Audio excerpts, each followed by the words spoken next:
Express lock technology जो रखे मसालों को समय फ्रेश मसाले। नमस्कार, मुद्दे की बात में आप सभी का स्वागत है। मैं हूं आपके साथ गरिमा वाजपेयी। आज बात करेंगे वैक्सीन वर्सेस वेरिएंट JN.1 की।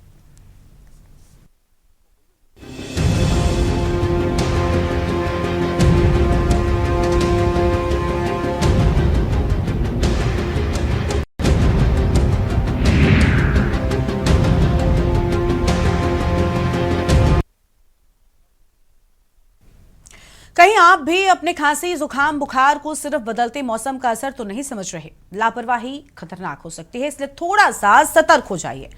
कारण है, देश में एक बार फिर से नए वेरिएंट के साथ कोरोना का JN.1 वेरिएंट लौटता हुआ दिख रहा है। आंकड़ों पर अगर नजर डालें तो हफ्ते भर में 787 नए केस मिल चुके हैं और वर्तमान में कोरोना के एक्टिव केसों की संख्या 1000 के पार हो चुकी है। सबसे बड़ी चिंता की बात तो यह है कि इसी हफ्ते कोरोना से 9 लोगों की मौत भी हो गई। आखिर कोरोना का नया वेरिएंट क्या है, यह कितना खतरनाक है और क्या वैक्सीनेटेड लोगों को भी दोबारा से कोरोना हो सकता है?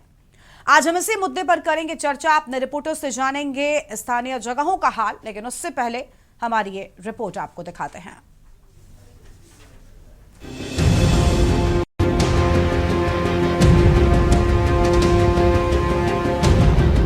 देश भर में कोरोना एक बार फिर से लौटता दिख रहा है। एक हफ्ते में मामले 3 गुना बढ़ चुके हैं। उत्तर प्रदेश में भी नए वेरिएंट JN.1 को लेकर चिंता बढ़ना लाजमी है, क्योंकि यहाँ भी पॉजिटिव मरीजों के बढ़ने का सिलसिला शुरू है। देश की राजधानी से सटे नोएडा में मंगलवार को 5 नए पॉजिटिव पाए गए। सबसे बड़ा सवाल ये है कि क्या नया वेरिएंट पहले ली जा चुकी वैक्सीन की डोज से बनी प्रतिरोधक क्षमता को चकमा दे सकता है। यूपी के अस्पतालों की तैयारियों की बात करें तो कहीं ऑक्सीजन प्लांट बंद है, कहीं कहीं स्टाफ की कमी भी सामने आ रही है। ग्राउंड रिपोर्ट में सामने आया कि कोविड वार्ड या तो बंद है या वार्ड संचालित करने की खानापूर्ति की जा रही है, क्योंकि उपकरण खराब पड़े हैं या फिर इनके उपयोग के लिए दक्षता प्राप्त स्टाफ का अभाव है। हाँ, थोड़ा बहुत है, जैसे कि डॉक्टर लोग लगाए हैं थोड़ा और जनता लोग कम लगाए हैं। क्या लगता है कि कोविड के केस अगर बढ़ेंगे तो इस तरह जिस तरह लोग बेपरवाह है उससे नुकसान होगा? हाँ, हो सकता है, कोई कुछ है नहीं, थोड़ा बहुत ऐसे हल हैं सब लोग। यहाँ पे जो मास्क लोग नहीं लगाए, इससे संक्रमण बढ़ सकता है और यहाँ पे प्रभावित लोग संपर्क में आ सकते हैं, जनता लोग परेशान हो सकता है। कोविड को लेकर के आप अस्पताल आए हैं, कैसी सुविधाएं हैं, क्या लग रहा है? कोविड एक बहुत बड़ी भयंकर बीमारी पिछली बार जैसे रही टांडो मचाया है, इस बार भी उम्मीद है कि टांडो ना मचाए तो ज़्यादा बेहतर है। लेकिन इसके लिए हम सभी को प्रिकॉशन फॉलो करने चाहिए, मास्क का इस्तेमाल करना चाहिए और सोशल डिस्टेंसिंग का मेंटेन रखना चाहिए। लेकिन अभी मैं सरकारी अस्पताल में मौजूद हूँ, जहाँ पर ना डॉक्टर्स दिखाई पड़ रहे हैं मुझे ठीक ठाक लगाए हुए, ना लोगों को किसी प्रकार का सुझाव दिया जा रहा है कि मास्क का इस्तेमाल करके समस्या बनेगी तो सबसे बड़ी जनहानि का एक मुख्य कारण बनेगी भविष्य में। क्या देश फिर से कोविड संक्रमण की उसी डरावनी राह पर लौट रहा है, जहां पिछली बार प्रवासियों से लेकर अपने शहर, गांव और घरों में रहने वालों को तमाम दुश्वारियों से दो चार होते हुए अपनों को जान गंवाते देखना पड़ा था। कल की डेट में जो हमारे पास कोविड के केस थे 10 थे जी, और अभी पोर्टल खुला है तो मैडम ने बताया कि टोटल आज की डेट में 15 केस हो गए हैं जी। तो सर पूरे जनपद में कुल कितने एक्टिव केस हैं? ये जो एक्टिव केस की बात कर रहे हैं 15 केस, ये टोटल एक्टिव ही हैं। सर इनकी हिस्ट्री क्या है?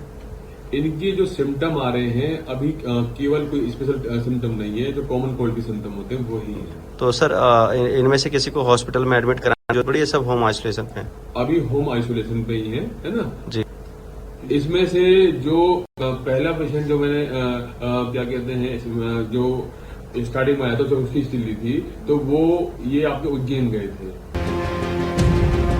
कोरोना के बढ़ते जा रहे आंकड़े दहशत पैदा करने वाले हैं। एक हफ्ते में 3 गुना बढ़ गए हैं। यूपी में भी JN.1 के मामले तेजी से बढ़ रहे हैं। क्या हमारी तैयारियां बढ़ते हुए हमलों को देखते हुए पर्याप्त हैं? सवाल ये है, क्या हमारी तैयारियां पूरी हैं या फिर कहीं ये कमजोर साबित हो सकती है?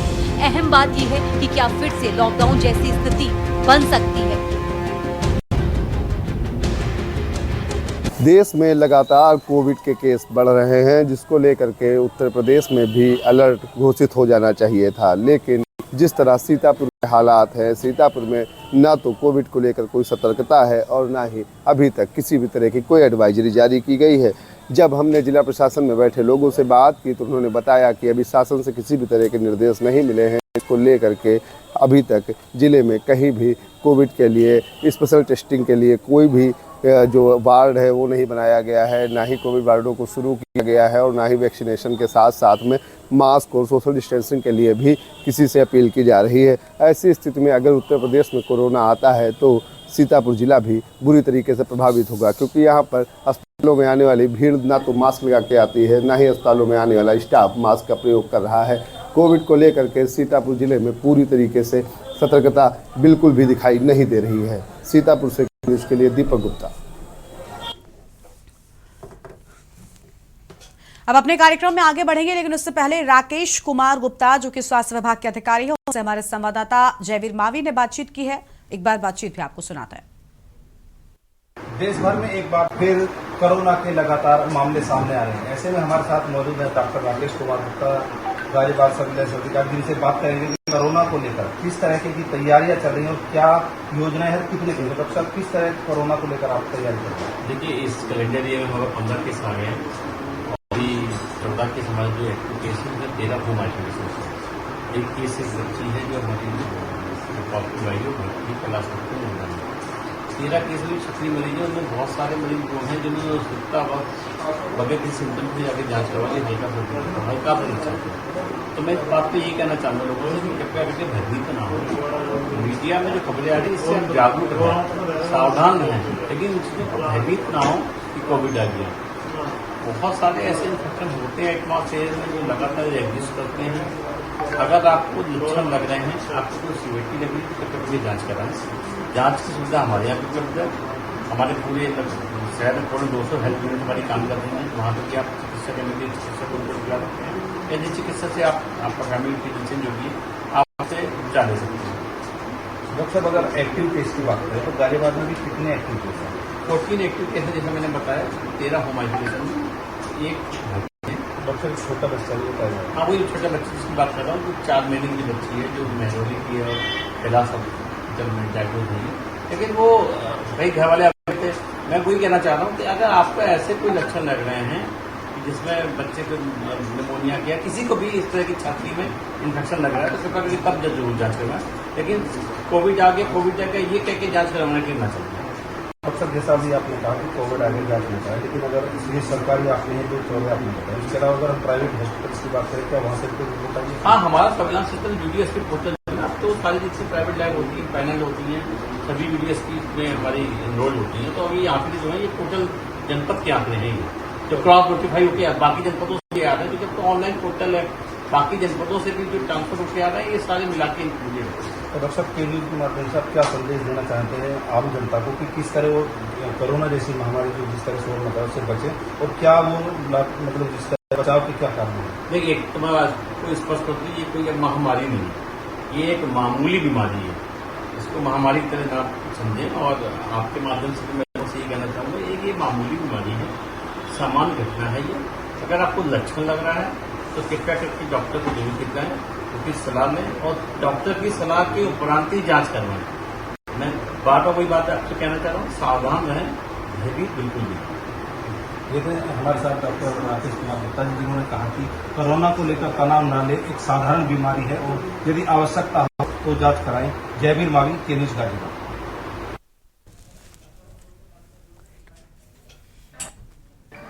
जहाँ तक बात है, अभी ऐसे कोई ये सिम्टम वाले पेशेंट नहीं आए हैं, लेकिन एक फैलाव दिख रहा है जिसके चलते हॉस्पिटल पूरी तरह से हर परेशानी को ठीक करने के लिए मरीजों को पूरी सुविधा देने के लिए तैयार है।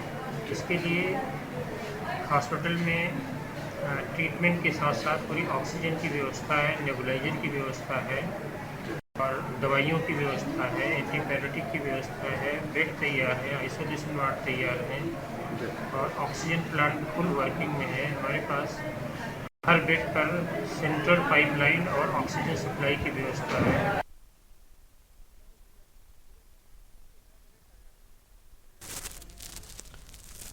इसी मुद्दे पर हम आज करेंगे विस्तार से चर्चा कि आखिर ये वापस लौटा कोरोना लोगों के लिए कितना नुकसानदेह है, क्योंकि लगातार बढ़ रहे केसेस के बाद अब चिंताएं भी लोगों की उसी के साथ बढ़ती जा रही हैं। अगर हम बात करें तो देखिए उत्तर प्रदेश में भी इसके मामले लगातार सामने आ रहे हैं और दिन प्रतिदिन इनकी संख्या में इजाफा होना भी कहीं ना कहीं लोगों के माथे पर चिंता की लकीरें लेकर आ रहा है। और साथ ही साथ कई सारे सवाल कि क्या वापस से लॉकडाउन लग सकता है, और जब अब वैक्सीन बन चुकी है उसके बाद भी आखिर संक्रमण इतनी तेजी से क्यों फैल रहा है, और क्या कोरोना के नया वेरिएंट JN.1 पहले से भी ज्यादा खतरनाक होकर लौटा है। इसी पर आज हम करेंगे चर्चा। हमारे साथ में खास मेहमान जुड़ रहे हैं, साथ ही हमारे साथ कुछ हमारे संवाददाता भी जुड़ेंगे। हमारे साथ में मधुर दरबारी प्रयागराज से हमारे संवाददाता है, और जयवीर मावी हमारे साथ में है गाजियाबाद से हमारे संवाददाता, अशोक द्विवेदी नोएडा से हमारे संवाददाता हैं, कुलदीप अवस्थी झांसी से हैं, कौशलेंद्र उपाध्याय लखनऊ से हैं, और साथ ही हमारे साथ में कुछ एक्सपर्ट्स भी हैं। प्रोफेसर डॉक्टर MC मिश्रा, पूर्व निदेशक एम्स दिल्ली से, स्वागत सर आपका। डॉक्टर राजीव सूद हमारे साथ में है, वाइस चांसलर पंजाब मेडिकल, बहुत स्वागत सर आपका भी। डॉक्टर राजीव कक्कड़ जी थोड़ी देर में जुड़ जाएंगे। प्रोफेसर डॉक्टर मोनिका मेहरोत्रा हमारे साथ में है, कोविड-19 एक्टिविस्ट हैं, स्वागत मैम आपका भी। शुरुआत पहले कुछ संवाददाताओं के साथ में कर लेते हैं, क्योंकि लगातार जो आंकड़े हैं वो बढ़ रहे हैं। अशोक द्विवेदी नोएडा से। अशोक, नोएडा की अगर हम बात करें, गाजियाबाद में सबसे पहले मामले सामने आए थे, नोएडा तक इसका कैसा स्थिति है, अस्पतालों में कितनी तैयारियां हैं, जल्दी से कम शब्दों में बताएं। अशोक, आवाज मिल रही है?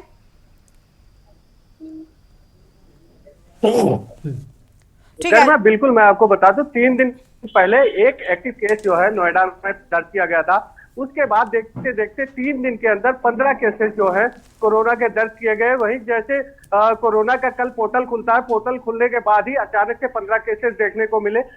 उसके बाद प्रशासन की तरफ से जो बयान आया, प्रशासन ने वो बताया है कि हमने पूरी तैयारी कर ली है, हमारे पास में बेड पहले से कोरोना के लिए रिजर्व है, जिसको लेकर के ऑक्सीजन सिलेंडर रिजर्व करके रखे गए, जिसको लेकर के हम किसी भी स्थिति में कोरोना से निपटने के लिए तैयार है। लेकिन वहीं मैं आपको बता दूं कि जितनी जल्दी से, जितनी तेजी से ये जो केसेस बढ़े, 3 दिन के अंदर 15 केसेस आ जाना, अगर मैं कोई मामूली बात नहीं होती है। लेकिन वहीं अगर देखा जाए तो प्रशासन की तरफ से एडवाइजरी तो जारी की गई है, लेकिन धरातल पे कोई भी जो पब्लिक है वो ना कोई मास्क लगा रहा है, ना कोई, आप देख सकते हैं मेरे पीछे तस्वीरों में, बिल्कुल नॉर्मल दिनचर्या की तरफ से देखा जा रहा है। लेकिन वहीं अगर देखा जाए, ठीक है, यानी लोग नियमों का पालन नहीं करे। ठीक है, लौटेंगे आपके पास में। अशोक हमारे साथ में और संवाददाता भी, उनका रुख कर लेते हैं। जल्दी से गाजियाबाद से हमारे संवाददाता जयवीर मावी का रुख करते हैं।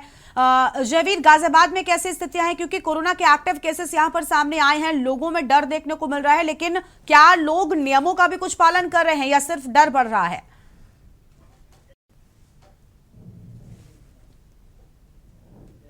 देखिए गरिमा, अगर गाजियाबाद की बात करें तो गाजियाबाद में भी 14 एक्टिव केस इस समय, जिसमें एक 4 साल का बच्चा भी शामिल है। कहीं ना कहीं जिस तरह से लगातार कोरोना बढ़ रहा है तो लोगों में डर या दहशत की बात कही जा सकती है। लेकिन अगर स्वास्थ्य विभाग के अधिकारियों की बात करें तो स्वास्थ्य विभाग के अधिकारियों का साफ तौर पर कहना है कि अब कोरोना महामारी नहीं है, इसे महामारी के रूप में ना लिया जाए, एक साधारण बीमारी है और इसका इलाज संभव है। और यदि शक होता है या लगता है कि ऐसे कोई लक्षण है तो आप जांच करा सकते हैं, अस्पतालों की तरफ जाए, बगैर वजह अस्पतालों में भीड़ ना बढ़ाए, सार्वजनिक स्थानों पर जाने से बचे। तो कहीं ना कहीं जिस तरह कोरोना का प्रकोप है, क्योंकि कुछ ही दिनों में अगर हम बात करें तो 14 एक्टिव केस होना, जिनमें से 13 होम क्वारंटाइन है जो अपने घर पर इलाज कर रहे हैं, और एक 4 वर्षीय बच्चे का इलाज अस्पताल में चल रहा है। तो कहीं ना कहीं लोगों को जागरूक होने की आवश्यकता, क्योंकि पहले भी कहा गया था कि कोरोना जो बीमारी है इसमें जागरूकता ही सबसे बड़ा बचाव है।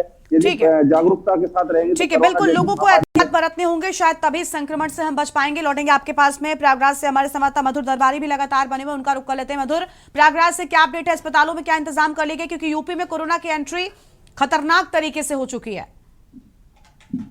देखिए मैं आपको बता दूं, इस समय मैं मोतीलाल नेहरू मंडली चिकित्सालय के ठीक सामने उपस्थित हूँ, और यहाँ पर आज पूरा रियलिटी चेक किया, और यहाँ पे ले जाकर मैंने और भी हॉस्पिटल्स में जाकर रियलिटी चेक किया। तो वहाँ पे जो वहाँ के अधीक्षक थे, सुपरिटेंडेंट थे, उनसे मेरी बात हुई थी। उसके अलावा वहाँ के जो डॉक्टर्स हैं उनसे मेरी बात हुई थी। उनका कहना है कि इसमें कोई भी पैनिक करने की जरूरत नहीं है, पर ये नॉर्मल वेरिएंट है, इसमें कोई ऐसा खतरे वाली नहीं है, एक तरीके से ट्रिपल वायरल इसमें रहता है, तो इसलिए इसको खतरनाक वाली बात नहीं है। इसको लेकर कोई जो है पैनिक न करें। इसके साथ साथ तैयारियों की जहाँ तक बात है, मैं बता दूं कि प्रयागराज में अभी तक कोई भी केस सामने निकल के सामने नहीं आया है और तैयारियां यहाँ पे चौक चौबंद देखी जा रही है, क्योंकि जो हॉस्पिटल है यहाँ पे मैं बता दूं कि मोतीलाल नेहरू जो मंडलीय स्तर का हॉस्पिटल, यहाँ पे करीब 25 बेड की व्यवस्था की गई, काफी साफ सुथरा वहाँ पे इंतजाम मैंने देखा। उसके साथ साथ यानी पूरी तैयारी अस्पतालों में नजर आ रही है, लेकिन बस लोगों को एहतियात बरतने की जरूरत है, उसके बाद हम इससे लड़ सकेंगे। हालांकि अलग अलग जगहों पर डॉक्टर्स कह रहे हैं कि बहुत खतरनाक नहीं है, लेकिन लगातार बढ़ते केसेस चिंता बढ़ा रहे हैं। कौशलेंद्र उपाध्याय का रुख कर लेते हैं, हमारे साथ में हमारे संवाददाता लखनऊ से जुड़े हुए। कौशलेंद्र, लखनऊ से क्या अपडेट है? क्योंकि लगातार देखिए कोरोना के केसेस बढ़ रहे हैं, जिसके बाद सवाल भी अपने आप में खड़े होते जा रहे हैं कि आखिर वैक्सीन बनने के बाद में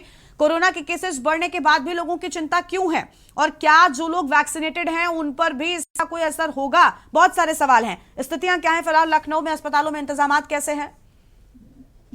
First, you give the if you are advocate. Kaushalendra, आवाज मिल रही है आपको हमारी? आपको बताएं कि लखनऊ में जो व्यवस्था है, अगर देखेंगे अगर 30 बेड जो है सिविल अस्पताल। हाँ बोलिए जी, बिल्कुल आवाज आ रही है। देखिए लखनऊ की अगर हम बात करें, अभी कल ही एक पेशेंट JN1 वेरिएंट मिला, लेकिन वो बुजुर्ग व्यक्ति, उनकी उम्र जो है करीब 73 साल है, इसलिए डॉक्टर भी ज़्यादा कर रहे हैं पैनिक होने की जरूरत नहीं। जो JN1 वेरिएंट है वो खासकर बुजुर्गों के लिए ज़्यादा जो है इफेक्ट डालेगा, जिनकी पहले से कुछ दवा चल रही, जो हार्ट पेशेंट है, BP है या शुगर के पेशेंट हैं, उनके लिए दिक्कत है। जिनकी उम्र ढलान पे है उनके लिए समस्या है। देखिए जो एक फ्लू है, इसके पहले 4 केस आए थे, लेकिन वो नॉर्मल फ्लू के तहत थे और 3 दिन में वो सब सही हो गए। तो कहीं ना कहीं ये जो वेरिएंट है कहीं ना कहीं बुजुर्गों पे ज़्यादा असर डाल रहा है, इसलिए जो है तैयारी उसी हिसाब से की गई। हॉस्पिटलों में एक्स्ट्रा बेड लगा दिए गए, ऑक्सीजन प्लांटों को सबको दिशा निर्देश दे दिया है, डॉक्टरों को अलर्ट मोड पर रहने कहा गया है। उसके बाद जो कोरोना वॉरियर्स जो कहा जाता था डॉक्टरों को, जो है उसके तहत पूरी तैयारी की गई है। ये सब पूरी तैयारी जो है कर दी गई है। अगर हम बात करें, देखिए आज ये भी एक खबर आई कि एक पेशेंट यूपी में कोरोना जो है JN1 वेरिएंट से मौत हुई, जिनकी उम्र 78 साल, वो भी फिरोजाबाद के हैं, वो भी रिपोर्ट आ चुकी है। तो कहीं ना कहीं ये चीजें जो है जो आ रही हैं, कोरोना बढ़ रहा है, 30 पेशेंट हो चुके हैं उत्तर प्रदेश में, तो ये चीजें हैं उसको संभालने की, जैसे जो नियम है जो फॉलो करना है उसके तहत कहा गया है कि फॉलो करें। बाकी कोई बहुत ज्यादा पैनिक होने की जरूरत नहीं है। इसका जो है सबसे बड़ा पैनिक ना होने की बात कर रहे हैं और लोगों से यही अपील कर रहे हैं कि देखिए आप नियम जो है उसको फॉलो करिए ताकि आप इस संक्रमण से बच सके। लौटेंगे आपके पास में, कुलदीप अवस्थी का रुख कर लेते हैं, हमारे संवाददाता झांसी से लगातार बने हुए। कुलदीप, क्या अपडेट है झांसी से? कितनी तैयारियां हैं अस्पतालों में, खासतौर पर लोगों की ओर से क्या कुछ बदलाव अपने जीवन में लाया गया? कोरोना की जब पहली लहर आई हमने देखा था लोगों ने खूब एहतियात बरते थे और यही वजह है कि इस महामारी से भारत मजबूती के साथ लड़ पाया। देखिए झांसी के मेडिकल कॉलेज में, झांसी के जिला चिकित्सालय में और अन्य अस्पतालों में व्यवस्थाओं को चाक चौबंद कर लिया गया है। ये मेडिकल कॉलेज का बिल्डिंग है जहां पर सभी तरीके के इंतजाम कर लिए गए हैं। बात यदि आम जनता को अवेयर करने की हो तो यहाँ पर लगातार ग्लो साइन बोर्ड के माध्यम से लोगों को अवेयर किया जा रहा है। यहाँ पर टेस्टिंग लैब की बात हो तो यहाँ सब कुछ शुरू हो चुका है और आम जनता से जो समन्वय है, जो संवाद है, वो बातचीत हो रही है। लोगों को लगातार अवेयर किया जा रहा है। यहाँ पर आने वाले मरीज, हालांकि अभी अभी ऐसी कोई बात सामने नहीं आई है, लेकिन मरीज अवेयर है, डिस्टेंस मेंटेन किए हुए हैं। तो जो गाइडलाइन होती है कोरोना की, उसको लेकर झांसी के मेडिकल कॉलेज में, जिला चिकित्सालय में, अन्य संस्थान में इंतजाम कर लिए गए हैं। जो भी उनके पास ऑक्सीजन प्लांट है उनको व्यवस्थित कर लिया गया है। इसके अलावा वेंटिलेटर और बेड, इन सबको बिल्कुल सिक्योर कर लिया गया है, जिससे यदि बात सामने आए तो उसको लेकर पूरी तरह से तैयार रह पाए। डॉक्टर मयंक सिंह जो कि मेडिकल कॉलेज के प्राचार्य, उन्होंने कहा कि हम हर तरह के चैलेंज से निपटने के लिए तैयार। तो ये पूरी व्यवस्था है इस वाली बिल्डिंग के अंदर, कई सारे वार्डों के अंदर पूरे बेड की व्यवस्था कर दी। बिल्कुल, यानी व्यवस्था पूरी कर ली गई है, बस लोगों की अपनी जिम्मेदारी निभाने की अब बारी है और इसके बाद ही आप इस वेरिएंट से और इस महामारी से खुद को बचा सकते हैं। बहुत शुक्रिया आपका हमारे साथ जुड़ने के लिए कुलदीप, और अहम जानकारी हमारे दर्शकों के साथ में साझा करने के लिए। कुछ खास मेहमान भी हमारे साथ में, उनका रुख कर लेंगे। हमारे साथ में राजीव सूद जी हैं, वाइस चांसलर पंजाब मेडिकल से, उनका रुख करते हैं। सबसे पहले बहुत स्वागत सर आपका। राजीव जी, क्या कहना चाहेंगे? हमने अपने संवाददाताओं से अलग अलग जगहों का जब अपडेट लिया तो उन्होंने यही कहा कि हर जगह पर जो चिकित्सक हैं वो ये कह रहे हैं कि पैनिक होने की जरूरत नहीं है, बशर्ते आपको कुछ नियमों का पालन करना है, जैसे आपने कोरोना की पहली लहर में किया था। अगर वो चीजें हो गई तो ज्यादा डर नहीं है। और ये जो इस बार लौटा है, ये बुजुर्गों के लिए ज्यादा खतरनाक है। क्या कुछ कहना चाहेंगे सर आप?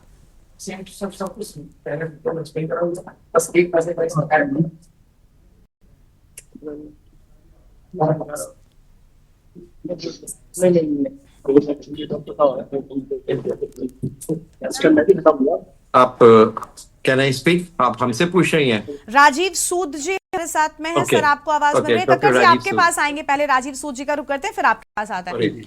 Okay. तो मैं ये आपको बता रहा हूँ कि जो कोविड है ये दोबारा जो हो रहा है, ये ओवरऑल इम्यूनिटी जो नेचुरल इन्फेक्शन से हुई थी या वैक्सीन से हुई थी वो नीचे आ रही है। बूस्टर्स हम नहीं दे रहे हैं, पर एक बात अच्छी है कि इन्फेक्टिविटी तो बहुत ज्यादा बढ़ गई है, 5 टाइम्स है इस बार के स्ट्रेन में, और एक स्पाइक के अंदर म्यूटेशन हुआ है, पर जो इसकी सिवियरिटी है वो बहुत माइल्ड है। इसकी इन्फेक्टिविटी ज्यादा होने की वजह से जो टोटल नंबर है वो 1000 से ऊपर जा चुका है। केरला अकेले में 400 हो गया है। अब जो एनसीटी है उसके अंदर भी, जो दिल्ली और उसके आसपास का इलाका है, उसमें भी 100 के करीब केसेस जो है आइडेंटिफाई हो गए हैं। और पंजाब के अंदर अगर मैं बात करूं तो अभी पहला केस जो है वो मोहाली के अंदर ये डिटेक्ट हुआ है। अब मैं आपको ये बता, ये जो केसेस हैं ये टिप ऑफ द आइसबर्ग है। जितनी भी इन्फेक्टिविटी होती है या जितने केसेस आपको दिखाई देते हैं या डायग्नोज होते हैं उससे कहीं ज्यादा कम्युनिटी में होते हैं। और जैसे मैं बताऊं, पंजाब की जो लेडी एक सत्संग के अंदर गई थी, भीड़ के अंदर गई थी, और उसको ये पॉजिटिव मिला है जिसका JN1 स्ट्रेन मिला है। तो अगर ये काफी लोगों के बीच में से घूम के आई है, उसमें उन लोगों को भी एक ये इन्फेक्शन बहुत फास्ट हो सकता है, और हो सकता है ज्यादातर लोगों को ये जुकाम, सर्दी जुकाम की तरह वो महसूस करें और उनको न चले कि उनको कोविड हुआ है। इसलिए इसमें बहुत ज्यादा घबराने की सिवियरिटी पॉइंट ऑफ व्यू से जरूरत नहीं है, पर प्रिकॉशन पॉइंट ऑफ व्यू से बहुत ज्यादा जरूरत है। हम सीख चुके हैं पिछली वेव में, जो हमारा सोशल इम्यूनाइजेशन है, डिस्टेंसिंग, हाथ धोना साबुन से 20 सेकंड के लिए, हाथ नहीं मिलाना है, नमस्कार करना है, और अपना गैदरिंग से अवॉइड कर दीजिए जाना, क्लोज। बिल्कुल, यानी एक बार हमें फिर से उस वाले लाइफ स्टाइल को कुछ कम से कम समय के लिए अपनाना होगा, शायद तभी हम इस चीज से अपने आप को बचा सकते हैं। तो हम बेटर अवेयर हैं और बेटर प्रिपेयर्ड हैं हॉस्पिटल्स के अंदर। ठीक है सर, ठीक है, लौटेंगे आपके पास में। राजीव कक्कड़ जी भी जुड़ चुके हैं। राजीव जी माफी चाहते हैं, बस आपके पास आते हैं उससे पहले डॉक्टर MC मिश्रा साहब का रुख कर लेते हैं। काफी देरी से वो बने हुए हैं, पूर्व निदेशक हैं एम्स दिल्ली से हमारे साथ में। बहुत स्वागत आपका सर। मिश्रा जी, आप क्या कहना चाहेंगे? एक तो लोगों के मन में अभी राजीव सूद साहब को सुना, वो कह रहे हैं कि इन्फेक्टिविटी तो बहुत ज्यादा है लेकिन डरने की जरूरत नहीं है। सर, जो आम व्यक्ति है वो ये सोचता है ना कि ज्यादा जल्दी फैल रहा है, इसका मतलब और ज्यादा खतरनाक होगा। अब ज्यादा लोगों को फैलेगा, केसेस बढ़ेंगे तो चिंताएं बढ़ना बहुत स्वाभाविक है। सवाल ये भी है, कुछ लोग बड़ी बेफिक्री से घूम रहे हैं कि हम तो वैक्सीनेटेड है। क्या वैक्सीनेटेड लोगों को ये दोबारा नहीं हो सकता? आप कर रही हैं, बहुत अच्छा है। इससे लोगों में कम से कम कुछ संतोषजनक उनको उम्मीद मिलेगी, आशा मिलेगी। जैसे डॉक्टर राजीव सूद ने कहा है, मैं अक्षरशः उनसे सहमत हूँ कि ये संक्रमण ना कहीं गया था, ये था, है और रहेगा। एक बात ये समझ ले लोग, 2020 वाली स्थिति नहीं होगी, ये मैं गारंटी कर देता हूँ यहाँ बैठ के। ठीक है, तो पैनिक करने की कोई बात नहीं है। वायरल संक्रमण हमारे बीच में थे, हैं और रहेंगे तरह के। कोविड भी एक वायरल संक्रमण है। वो चूंकि कोविड नाम लग गया है और चूंकि दूध का जला छाछ फूक फूक के पीता है, तो आप लोग इतने चिंतित हो गए हैं, सब इलेक्ट्रॉनिक मीडिया, प्रिंट मीडिया। अब जैसे डॉक्टर राजीव ने कहा, बिल्कुल ठीक बात है, ये 100 केस यहाँ हो गए, 200 वहाँ हो गए, 500 हो गए, ये नंबर बढ़ता जाएगा और फिर नीचे आ जाएगा। तो ये तो अगर टेस्टिंग आप करेंगे तो नंबर बढ़ेगा, टेस्टिंग नहीं करेंगे नंबर नहीं बढ़ेगा। ठीक है, वेरिएंट ये मामूली लक्षण दे रहा है, अपने आप स्वतः ठीक हो रहा है, तो कोई एपिडेमिक वाली स्थिति नहीं है, महामारी वाली कोई स्थिति नहीं है। संक्रमण जरूर बढ़ रहा है, कोविड है, तो लोगों को अपना बचाव करना है, दूसरों का बचाव करना है। घर पे हो रहा है तो घर वालों का बचाव करना सर, ये है। वैक्सीनेटेड वाले लोगों के लिए आप क्या कहेंगे, जो वैक्सीन पहले वाले केसेस में पहली वाली लहर में लगवा चुके हैं, बड़े बेफिक्र होकर घूम रहे हैं कुछ लोग? देखिए, इन्फ्लुएंजा भी एक वायरल इलनेस है और उसकी बहुत सारी वैक्सीन बहुत वर्षों से चल रही है और लोग प्रतिवर्ष लगाते हैं। वैक्सीन 70% 60% प्रोटेक्शन देती है और कोविड की वैक्सीन अब जो लगी थी वो हो गया, लेकिन अभी बूस्टर लेने की कोई आवश्यकता नहीं है, उससे कोई प्रोटेक्शन नहीं होने वाला है इस संक्रमण में। और आप देखिए कि इन्फ्लुएंजा की वैक्सीन लगने के बाद भी संक्रमण हो जाता है, तो और प्रतिवर्ष कुछ लोग प्रतिवर्ष लगवाते हैं और यह रिकमेंडेड है हमारी एज ग्रुप में कि लगना चाहिए ये।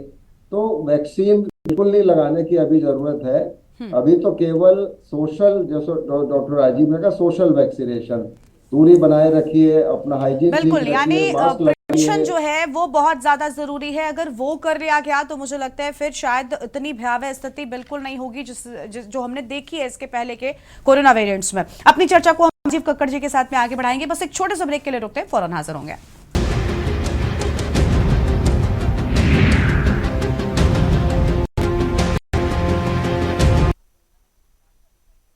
ब्रेक के बाद मुद्दे की बात में आप सभी का स्वागत है। खास मेहमान और वरिष्ठ चिकित्सक सभी हमारे साथ में बने हुए। डॉक्टर राजीव कक्कड़ जी के पास चलते हैं। राजीव जी, बहुत स्वागत आपका भी। राजीव जी, क्योंकि कोविड का एक हम कह सकते हैं रिलेशन इनडायरेक्टली कह लें सर्दी जुकाम इन सारी चीज़ों के साथ में है, और आप क्योंकि चेस्ट एक्सपर्ट भी हैं उस लिहाज से बहुत ज़रूरी है। अभी हमने जब अपने कार्यक्रम की शुरुआत की हमने यही कहा कि अगर आपको भी सर्दी जुकाम है तो आपको सतर्क हो जाना है। होता क्या है कि कई बार लोग आम सर्दी जुकाम या कफ समझकर उसको इग्नोर करते रहते हैं, लेकिन कई बार वो उससे कहीं ज्यादा इस बीमारी की तरफ लेकर जा रहा होता है। तो कैसे डिफरेंशिएट करें कि ये वाकई एक आम सर्दी जुकाम, क्योंकि बहुत इस मौसम में होता है और कोरोना भी आ गया है, तो कैसे खुद को समझें? क्या जांच तुरंत सर्दी जुकाम थोड़ा सा होते ही हमें जांच करानी होगी, क्या करना होगा? नहीं, आपने बिल्कुल ठीक कहा है कि एक इसके जो नॉर्मल सिम्टम्स होते हैं वो है खांसी, जुकाम, अपर रेस्पिरेटरी ट्रैक्ट इन्फेक्शंस होते हैं। ये वायरस जो है JN1 का जो है वो बेसिकली ओमिक्रॉन का एक प्ररूप है, उसका एक वेरिएंट है, उसमें म्यूटेशन हो गया है। उसके ऊपर की प्रोटीन, जैसे कि डॉक्टर सूद ने कहा है, उसमें कुछ वेरिएशन है। इसमें पेनिट्रेशन पावर जो इम्यून सिस्टम को बाईपास करने की क्षमता 5 गुना ज्यादा, यानी इन्फेक्टिबिलिटी ज्यादा है। और ये एक upper respiratory tract viral infection है, जैसा कि कोविड में है, RNA वायरस है। इसके सिम्टम्स वही होते हैं जो कि आम खांसी जुकाम के वायरल इन्फेक्शन के होते हैं, लेकिन उसमें डरने की जरूरत नहीं है। हर पेशेंट जिसमें ये वायरल इन्फेक्शन हो रहा है उसमें जरूरी नहीं कि हमें कोई टेस्ट कराने की जरूरत है। ज्यादातर 90% केसेस ऐसे ही चले जाएंगे जिसमें कोई प्रॉब्लम नहीं होगी। लेकिन कुछ पेशेंट जिसमें स्पेशली जिसमें मॉर्बिड कंडीशन है, जैसे कि कुछ और उनको डायबिटीज है, ब्लड प्रेशर या हार्ट की दिक्कत है, उनको कुछ वो दवाइयाँ चल रही हैं, जिनको किडनी या लीवर ट्रांसप्लांट हो चुका है, जिनकी इम्यूनो डेफिशिएंट है, या वो बुजुर्ग या वो बच्चे जिनमें इम्यूनो डेफिशिएंसी है, प्रेग्नेंट वुमेन है, उसमें इन्फेक्शन के चांसेस ज्यादा होते हैं। स्पेशली जो सांस के पेशेंट होते हैं, COPD के पेशेंट होते हैं, स्मोकर्स होते हैं, क्योंकि उसमें प्रतिरोधक क्षमता कम हो चुकी होती है और वो इन्फेक्ट करके अगर आपके लोअर रेस्पिरेटरी ट्रैक्ट में चले गए हैं, और उसमें जैसा कि हमने कोविड में देखा था कि उसमें एटिपिकल निमोनिया या वायरल इन्फेक्शन हो जाता है जिसमें कि ऑक्सीजन कमी हो जाती है। तो अगर आपको सांस लेने में दिक्कत है, ऑक्सीजन आपकी कम हो रही है, तो फौरन अपने डॉक्टर से या चेस्ट स्पेशलिस्ट से या अपने फिजिशियन से संपर्क करें। हर पेशेंट जिसमें खांसी जुकाम हो रहा है उसको घबराने की जरूरत नहीं है। हाँ, ये बात जरूरी है कि अगर किसी को खांसी जुकाम है और वो अगर मास्क का प्रयोग करे, अपने आप को बहुत ज्यादा पब्लिक प्लेस में नहीं ले जाए, तो 1% जो 15 आदमियों को इन्फेक्ट कर सकता है, वही अगर आइसोलेट होकर के मास्क का उपयोग करे तो नेक्स्ट 10-15 आदमियों को इन्फेक्ट नहीं करेगा और वो 15 आदमी और लोगों को नहीं इन्फेक्ट करेंगे। तो डिफरेंशिएट करने की बात जरूर है। और ये जैसा कि अभी रिपोर्ट्स आ रही हैं कि कोविड के बाद में इन लोगों की डेथ हो गई है, वास्तविकता ये है कि उनको बहुत सारे और भी इन्फेक्शन थे, जैसे डायबिटीज थी या उनको कुछ और इन्फेक्शन है, और उसके लिए वो एडमिट हुए हैं। और बहुत सारी कंडीशन जो दूसरे इन्फेक्शन की वजह से भी उनकी डेथ हो सकती है। तो ये कहना डायरेक्ट कोविड रिस्पॉन्सिबल डेथ के लिए ऐसा कहना मुश्किल है, लेकिन हाँ, अगर आपकी इम्यून सिस्टम कम है तो एक पॉसिबिलिटी हो सकती है। लेकिन देखिए, कुल मिलाकर आपने जो सारी बातें कही, अगर उसका जिस्ट हम निकाले तो वो ये कि डायरेक्ट कोविड इतना ज्यादा इफेक्टिव नहीं हो रहा है, बशर्ते अगर आपको अन्य बीमारियां हैं तो आपके ऊपर और ज्यादा बड़ा इंपैक्ट डालेगा, तो आपको अलर्ट रहने की जरूरत है। ये ठीक बात है। इम्यूनिटी को अपने आप मजबूत रखिए, जो आपने पहले सीखा था अब इस बार आपको फिर से उसे अपने ऊपर अप्लाई करने की जरूरत है। और सबसे बड़ी बात आपने जो कही कि सोशल डिस्टेंसिंग बहुत जरूरी है। अगर आपको सर्दी जुकाम होता है, वो आम सर्दी जुकाम भी है, तो कुछ दिनों के लिए खुद को क्वारंटीन कीजिए, या कम से कम मास्क का तो इस्तेमाल जरूर कीजिए और लोगों के संपर्क में कम आइए। ठीक है सर, आते हैं आपके पास में प्रोफेसर डॉक्टर मोनिका मल्होत्रा जी हमारे साथ में, कोविड-19 एक्टिविस्ट है। बहुत स्वागत मैम आपका। मोनिका जी, क्या कहना चाहेंगी? सबसे अहम बात जो निकल कर आ रही, जो पहली लहर में भी सिखाया गया था कि सोशल डिस्टेंसिंग इज द सबसे इंपॉर्टेंट थिंग जिससे हम बच सकते हैं, तो क्या वही हमें बचाएगी या वैक्सीन? क्योंकि अभी मिश्रा जी ने कहा कि 60 से 70% तक वैक्सीन काम करती है, इम्यूनिटी बढ़ाती है, वो अन्य माध्यमों से भी हो सकते हैं, अभी बूस्टर की जरूरत नहीं है। तो सबसे अहम जो कदम उठा सकते हैं आम लोग, जिनके लिए हमने एक कार्यक्रम रखा है, वो है खुद को लोगों से दूर रखना और सोशल डिस्टेंसिंग का पालन करना। देखिए, डॉक्टर्स तो बेहतर हमें बता पा रहे हैं, और क्योंकि लास्ट जो वेव आई थी उसपे हम बिल्कुल परफेक्टली, उससे हमें बहुत एक्सपीरियंस मिला है। मेडिकल फैसिलिटीज हमारी बहुत अच्छी हैं, हॉस्पिटल्स हमारे बहुत अच्छे हैं। अब दिक्कत क्या है कि दिक्कत यहाँ ये है कि पहले से हमें सबक लेना है। आपको याद होगा, जैसे ही लॉकडाउन खत्म हुआ, rush of the people were visiting to outside, मतलब पहाड़ों पे चले गए, वहां पर ऐसे भीड़ हो गई कि लग रहा था जैसे कुछ हुआ ही नहीं है।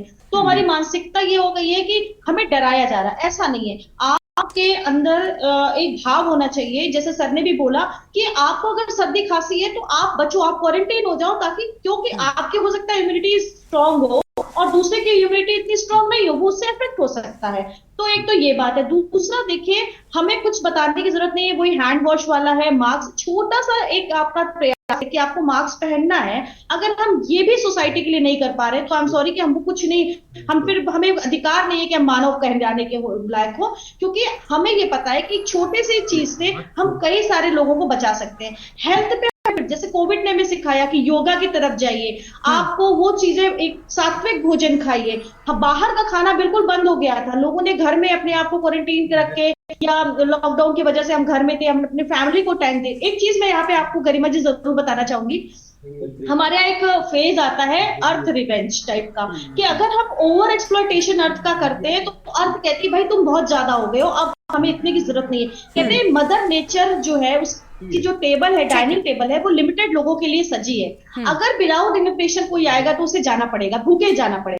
तो ये बात हमें समझना है कि हमें मदर नेचर के साथ कैसे कॉप अप करके रहना है। हमें खुद के लिए, लास्ट ईयर जो लास्ट टाइम का वेव था उसने हमें बिल्कुल स्पष्ट बता दिया है। हमें आपने बिल्कुल ठीक कहा कि देखिए, हमें खुद को तैयार रखना होगा और सबसे पहले हमारी अपनी जिम्मेदारी बनती है कि हम अपने आसपास के लोगों को खुद को सुरक्षित रख सके। ठीक है मैम, लौटेंगे आपके पास में। एमसी मिश्रा साहब का एक बार फिर से रुक कर लेते हैं, एम्स के पूर्व निदेशक हैं। मिश्रा जी, देखिए, अभी आपने कहा कि ये क्योंकि बहुत ज्यादा तेजी के साथ फैल रहा है तो डर भी उतनी तेजी के साथ में फैल रहा है, लेकिन आम लोगों को जागरूक करना हमारा असली मकसद है।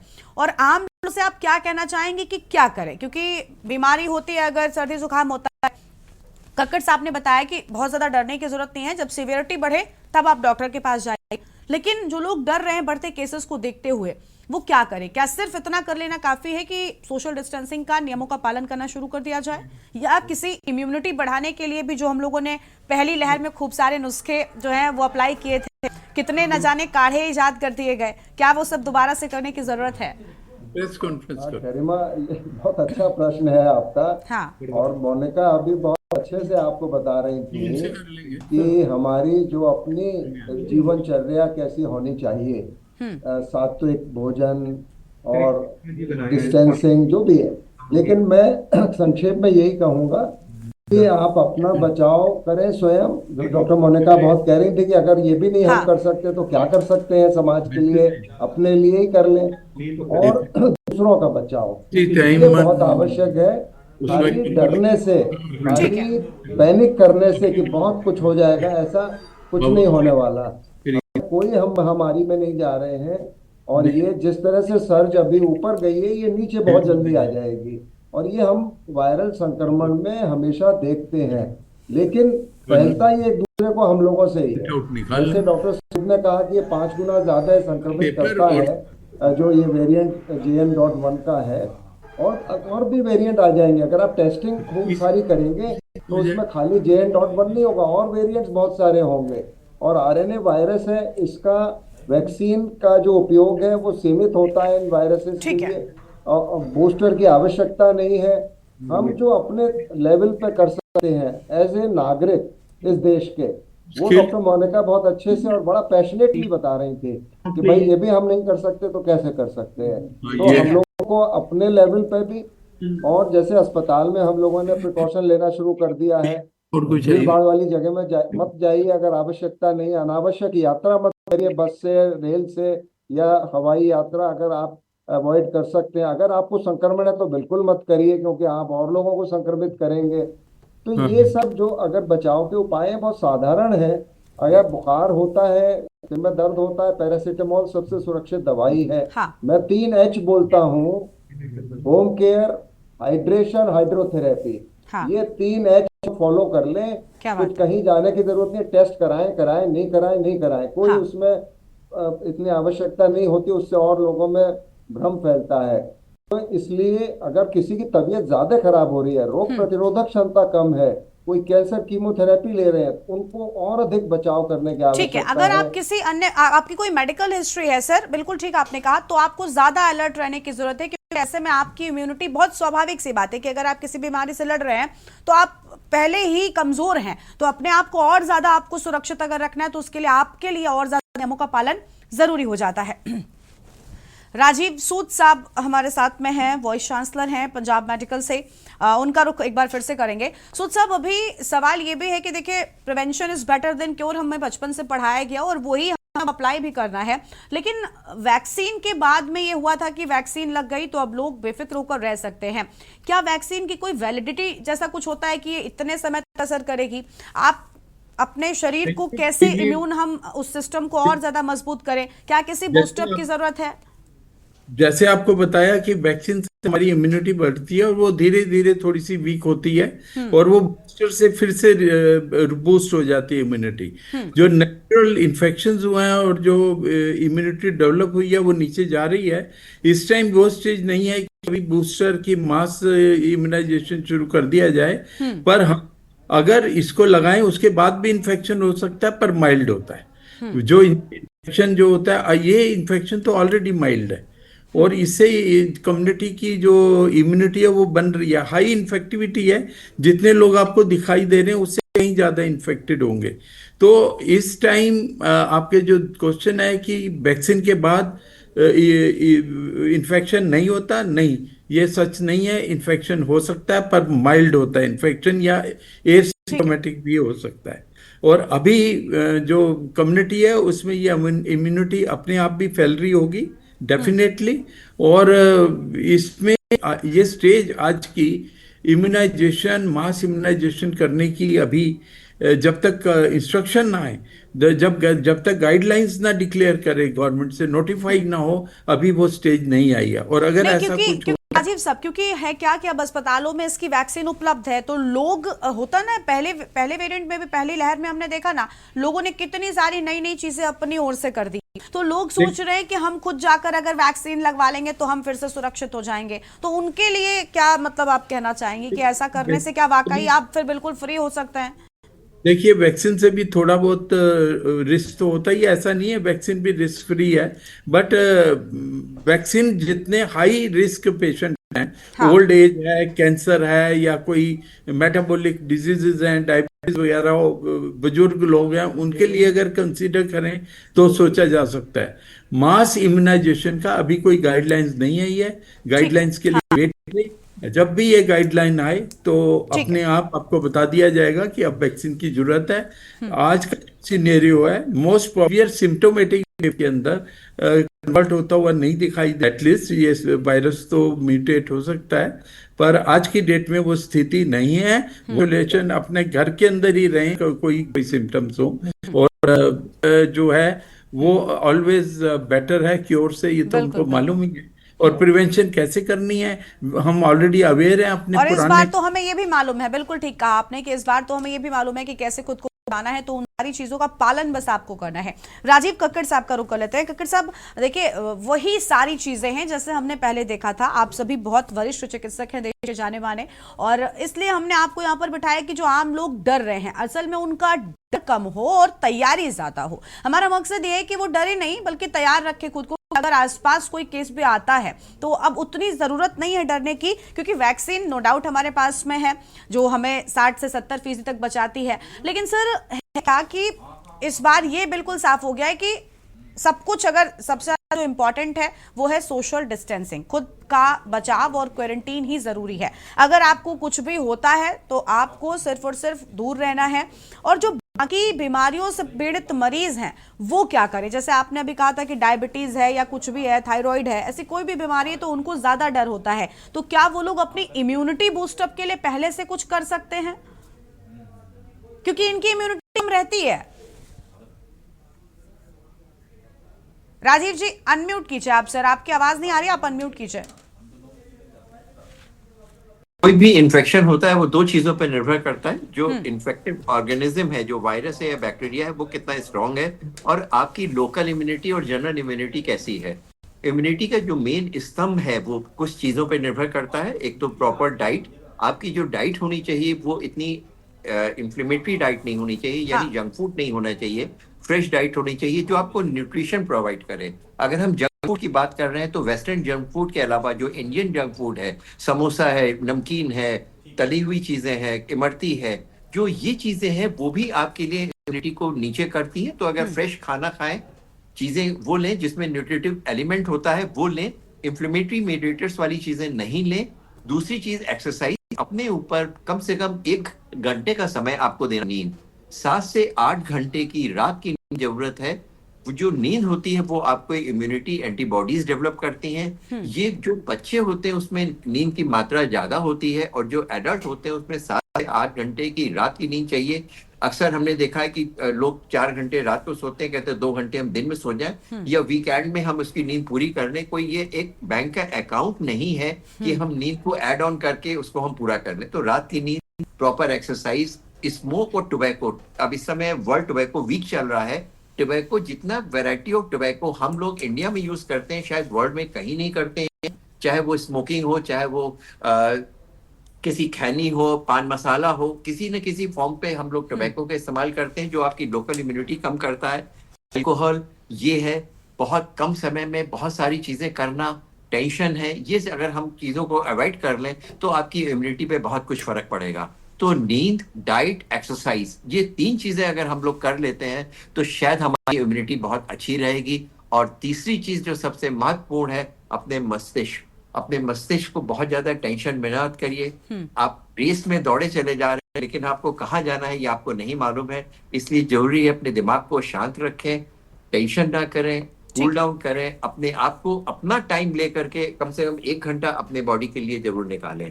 बिल्कुल, बहुत अच्छा कि अगर अच्छा लाइफ स्टाइल होगा, अगर आप अच्छा खाना खा रहे हैं, आप हेल्दी खाना खा रहे हैं और एक हेल्दी जीवन जी रहे हैं तो आप इस लड़ाई से में जीत सकते हैं। ये कोई इसमें बहुत कठिन नहीं है। ठीक है सर, लौटेंगे आपके पास में। MC मिश्रा साहब का रुख कर लेते हैं, पूर्व निदेशक एम्स दिल्ली से जो हमारे साथ में लगातार बने हुए हैं। मिश्रा साहब, हम एक चीज और जानना चाहेंगे कि देखिए यहाँ पर हर कोई ये कह रहा है कि आपको डरने की जरूरत नहीं है, लेकिन क्योंकि कोरोना की पहली लहर में हमने बहुत सारे लोगों को खोया और एक ऐसी चीज हुई जो इसके पहले कम से कम देश की आधी आबादी से ज्यादा लोगों ने तो नहीं देखा होगा, क्योंकि इसके पहले महामारी काफी वक्त पहले आई थी, तो वो बहुत ज्यादा भयावह स्थिति हो गई थी, डर बहुत ज्यादा हो गया था, शायद बीमारी से भी ज्यादा लोगों को साइकोलॉजिकली डर हो गया था। कहते हैं ना, जैसे कैंसर ये शब्द सुन के ही व्यक्ति या परिवार अगर किसी की जिंदगी में आता है तो परेशान हो जाता है, वैसे ही कोविड ने भी हम सबको परेशान किया है। रूरल एरियाज की स्थिति अलग है, अर्बन एरियाज की स्थिति अलग है। जो रूरल एरियाज के रहने वाले लोग हैं वो शायद इतना अपडेटेड नहीं होते, कई बार शिक्षित नहीं होते, तो समझ नहीं पाते कि कैसे इससे लड़ना है। तो क्या अभी वो वक्त है जब सरकार को कोई सख्त निर्देश जारी करने चाहिए ताकि देश के सभी लोग स्थितियों से अवगत हो सके और उन नियमों का पालन कर सके? क्या हम उस स्टेज पर पहुंचे फिलहाल इस वेरिएंट में, इस लहर में? सरकार ने अपनी तरफ से तो एडवाइजरी जारी की है, और यही कहा है कि अपना बचाव करें, दूसरों का बचाव करें। और मैं नहीं समझता कि अभी हमको, जहां तक आपने कहा कि डर, देखिए डर और पैनिक दो थोड़े दूसरे एक्सट्रीम है। तो डर को अगर आप कहें एंजाइटी, चिंतित आप हों इसके विषय में, तो ये अवश्य हों। हमें कुछ थोड़ा चिंतित होना होगा, तभी वो बचाव करेंगे। अगर चिंतित नहीं होंगे, केयर फ्री हो जाएंगे कि हमको तो कुछ होगा नहीं और ये संक्रमण हमको नहीं लग सकता, किसी और को लगेगा, तो फिर संक्रमण होने की संभावना बढ़ जाती है। इसलिए थोड़ा कंसर्न, जैसे अंग्रेजी में कहते हैं, थोड़ा चिंता होना, उसमें कोई बुराई नहीं है। लेकिन उसकी वजह से आप कहें कि अब मैं दरवाजे का हैंडल नहीं पकड़ूंगा, मैं न्यूज़पेपर नहीं उठाऊंगा, मैं सुबह दूध के डिब्बे आए हैं उसमें मैं वायरस ढूंढ रहा हूँ, ये पहले भी होता था। जब कोविड में भी हमने बहुत लोगों को ये कहा कि देखिए ऐसे नहीं कोविड है, और ये एयरबॉर्न डिजीज है। आप एक दूसरे के नजदीक आएंगे, 3 फुट से कम की दूरी होगी, आप सामने सामने बात कर रहे हैं, ड्रॉपलेट्स हमारे मुंह से निकल रहे हैं, उससे ये संक्रमण फैलता है। ये वैसे नहीं फैलता, मच्छर के काटने से नहीं होता है, ये किसी को काट, जैसे डेंगू होता है, मलेरिया होता है, दूसरे संक्रमण होते हैं। तो लोगों को सिर्फ हम तो यही कहेंगे आपके माध्यम से कि अनावश्यक यात्रा न करें, अनावश्यक भीड़ में न जाएं, जितना अवॉइड कर सकते हैं करें, अपने स्वास्थ्य का पूरा ध्यान रखें। जैसे डॉक्टर राजीव ने बताया, बहुत अच्छे से बताया, डॉक्टर मोनिका ने बताया, बहुत अच्छे से बताया, वो सब अगर पालन हम सब करेंगे, हम सब के लिए लागू होता है। वो खाली हम किसी को बता नहीं रहे, हम अपने को भी बता रहे हैं कि भैया हमें भी करना है ये सब।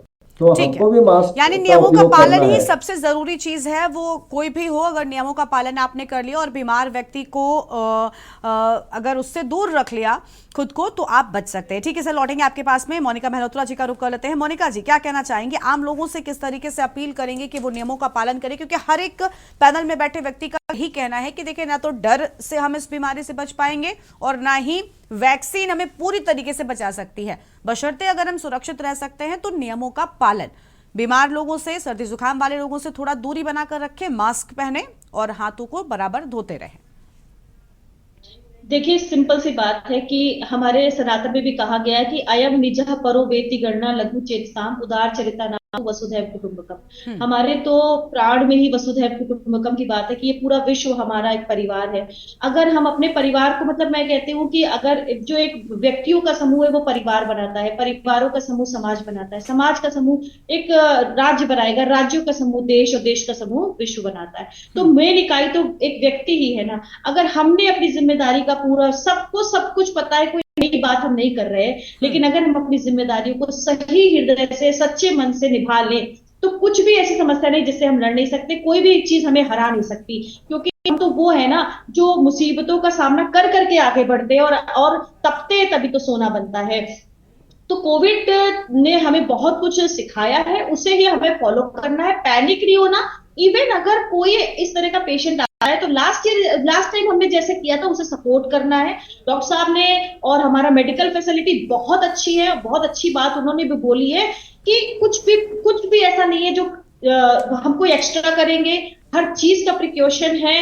हाँ, हमें अपने बच्चों का ध्यान रखना है, हमें अपने बुजुर्गों का ध्यान रखना है, हमें सोसाइटी में ये अवेयरनेस फैलानी है कि हम आपके साथ हैं, एक साथ चलेंगे, कोई दिक्कत की बात नहीं है। समाज को मैं सिर्फ इतना कहूंगी कि अपने बुजुर्गों का ध्यान रखिए। और हाँ, एक चीज और मैं गरिमा जी यहाँ बोलना चाहूंगी, जिन लोगों ने अपनों को कोविड-19 के टाइम पे खोया है ना, एक बार उनसे जरूर बात करें मिलके, क्योंकि वो आपको उसका दर्द बता देंगे। इस तरह का दर्द आपके परिवार को ना हो, इसके लिए जरूरी है कि हमें उन सभी नियमों का पालन करना पड़ेगा जो हम लास्ट टाइम पे करते हैं। ठीक है मैम, राजीव कक्कड़ जी का रुख कर लेते हैं।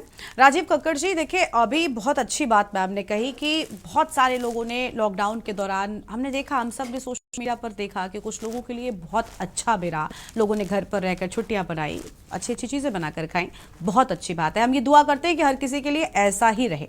लेकिन अंदर उन लोगों से पूछा जाए जिन्होंने अपनों को खोया, परिवार उजड़ गए, बिछड़ गए, हम सब ने देखा कि क्या कुछ हुआ, तो उनसे सीखने की जरूरत है। मौज मस्ती से आगे बढ़कर हमें एक बार फिर से अलर्ट होने की जरूरत है, इसको सीरियसली लेने की जरूरत है। मिश्रा जी ने बिल्कुल ठीक कहा था, डॉक्टर एमसी मिश्रा जी ने, कि थोड़ी चिंताएं जरूरी हैं। अगर वो चिंता हम लेंगे तो शायद अपना ख्याल रख पाएंगे। बिल्कुल ठीक कहा है आपने कि अगर अपना दायित्व, अपना जो आपकी रिस्पॉन्सिबिलिटी है, अगर हम लोग वो सभी समझ लें तो शायद वो इन्फेक्शन की जो साइकिल है उसको हम ब्रेक कर सकते हैं। जैसे डॉक्टर मिश्रा ने और डॉक्टर टूल ने बोला कि इन्फेक्शन ड्रॉपलेट इन्फेक्शन है, एक आदमी से दूसरे आदमी में फैलता है।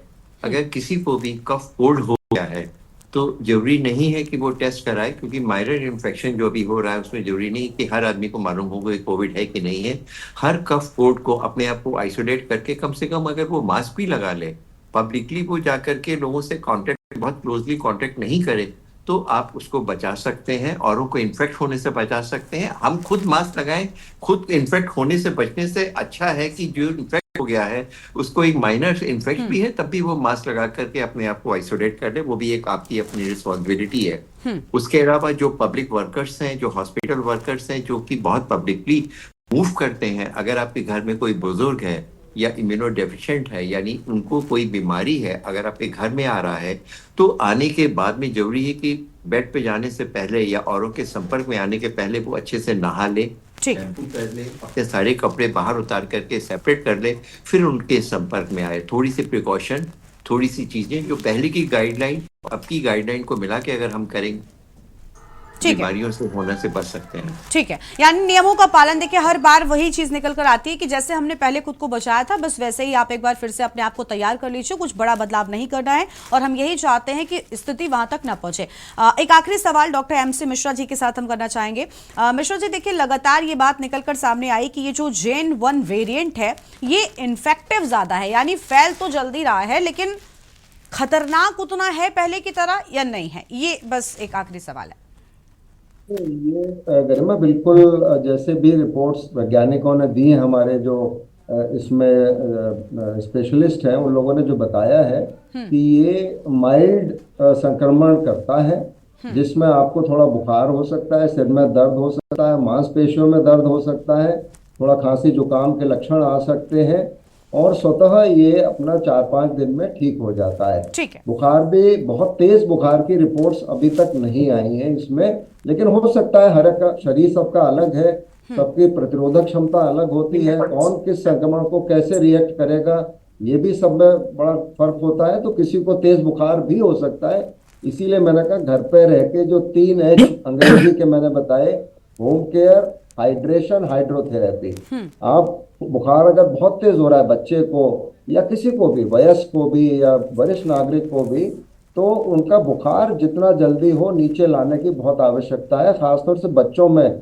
जो ब्रेन है उस पर गलत असर पड़ता है, विपरीत असर पड़ता है बुखार का। तो ये करेंगे तो इससे पैरासीटामोल जो है वो सबसे सुरक्षित दवा है। इसमें कोई और दवाई बहुत ज्यादा ट्राई नहीं करनी है। 650 मिलीग्राम, 500 मिलीग्राम, या बच्चा है तो उसी हिसाब से उसकी एडजस्ट कर लें डॉक्टर की सलाह पे, परामर्श पे, तो ये करें तो इससे बिल्कुल यानी बिल्कुल प्राथमिक स्तर पर अगर आप खुद को तैयार कर लिया और छोटी छोटी चीजों का ध्यान दे लिया तो आप इतनी बड़ी बीमारी से खुद को बचा सकते हैं। सर बहुत शुक्रिया आपका और बाकी सभी मेहमानों का भी। राजीव जी आपका भी बहुत शुक्रिया, इतनी महत्वपूर्ण जानकारी आप सबकी ओर से साझा की गई है। उम्मीद है कि आम जनमानस इसको समझेगा और खुद के जीवन में कुछ बदलाव लेकर आएगा ताकि ये जो बीमारी है, ये जो वेरिएंट है JN.1, इससे खुद को, अपने परिवार को और आसपास के लोगों को बचाया जा सके। कोरोना एक बार लौट आया है, इसलिए हम सबको भी एक बार फिर से सतर्क और अलर्ट होने की जरूरत है। शायद तभी हम खुद को और अपने इस देश को इस बड़ी महामारी से बचा पाएंगे। इस बुलेटिन में इतना ही। आप देखते रहिए के न्यूज़ इंडिया।